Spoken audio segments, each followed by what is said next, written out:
Let's say you like desk setups. You look at other people's and you spend time making your own look nice. Or maybe let's say you like working with your hands, or engineering, building, personalizing, and modding things. Or maybe let's say you like everything tech. If you are any of these people, Qwertykeys is a name you should remember, and the QK80 is a keyboard you'll want to see. With there now being 4 members of the Qwertykeys family, we can start identifying continuity, starting with this packaging. This is pretty much identical to the QK75 packaging, with our accessory package on top. Included here is the coiled cable, 3 bottom accent pieces, which we'll take a look at later, and in this bag is stabilizers, gaskets, a switch puller, and screwdriver. Let's get into the carrying case. On top are our 4 plate options: palm, polycarbonate, FR4, and aluminum, with the latter 2 having flex cuts, and our hot swap Bluetooth PCB with plate foam and PE foam. The bottom compartment has our board, with case foam, the battery, and the daughter board installed. Let's take a look at some specs. The QK80 is an F13 TKL. We have hot swap and soldered PCBs with a wireless hot swap ANSI PCB, wireless hot swap ISO PCB, wired hot swap ANSI PCB, and wired multi-layout soldered PCB. As for layout options, we have a choice between a wing key and wing keyless top case. We of course have plenty of colors, with the case coming in spray coated white and milky white, and anodized green, brown, pink, navy, gray, silver, black, and lavender. We also have color options for the weight, including silver, black, golden, dusk, and chroma, and these all have sandblasted and mirror polished variants. We also have 2 special weights in a proprietary finish dubbed black crystal and silver crystal. Lastly, you have the choice of one of 3 badges, coming with circuit, paisley, or cogwheel laser carved patterns. Finally, the QK80 will run you roughly between $160 and $240. In the PCB are the included owl stabs moved to 205 grade 0 and BTC. I'll add on the palm plate, and in here go Owlab's new London Fog switches stock. These are factory lubed and I want to test their consistency.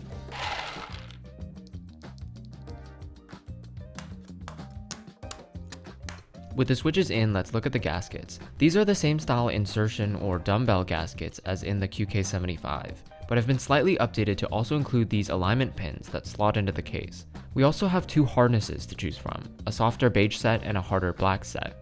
I'll go with the beige. Again, we have a few mounted on the side as well.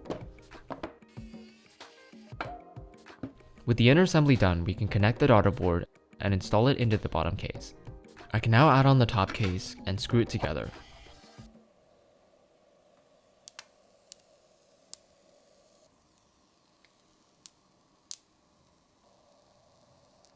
I'll also add on the circuit accent piece, which is magnetic. Finally, we can top it off with GMK Shoko.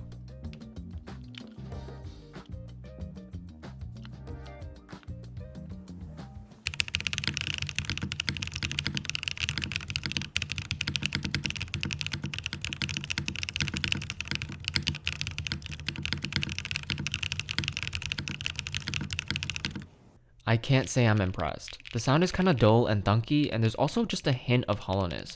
This hasn't been an issue in past QK models, and this is probably simply due to the fact that the case is larger and thus has more open area inside. I'll add in the case foam since we built it foamless earlier and see if it can help.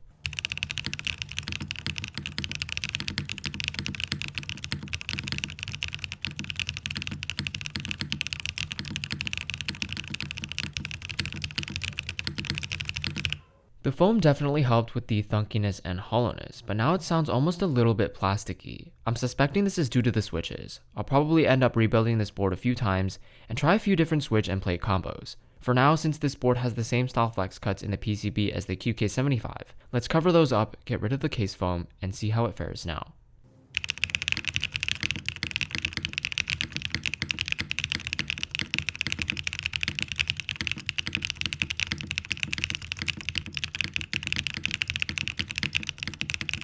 So it definitely helped with the volume, and it seems like a lot of the hollowness is gone now too. But to me, I can still kind of hear the sort of taped up sound that comes with tape mod, even though it's only over the cuts. This isn't something I experienced with the QK75, so maybe the case foam should go back in the board. I hold Qwertykeys up to a pretty high standard, so I would like to see some improvements made in the stock sound. Besides that, the flex is pretty moderate. Palm plate and the softer gaskets without any foam should warrant some of the most flex and bounce out of this board, which isn't objectively that much. And I've said it before, but there is a sweet spot for the amount of flex and bounce in a board, where any more would just be fatiguing for daily typing. I do appreciate that Qwertykeys is less preoccupied with making as much bounce as possible, and seems to be focusing more on improving sound and design this time around. As for Owl Lab's new London fog switches, they're very smooth with factory lube, and as we saw prior, seem to have a sound profile leaning more towards the mid-range, although I don't think they're the best fit for this configuration right now. But what does make up for the sound is this design. This premium look is definitely a step up from the QK75, bringing more complexity and elegance to the table. Your first impression of this board's design would likely be the LED top piece, accented by a golden stainless steel PVD rim. It's extremely well diffused and definitely reminds me of accents on much higher end TKLs. But my personal favorite aspect of the design is the side profile.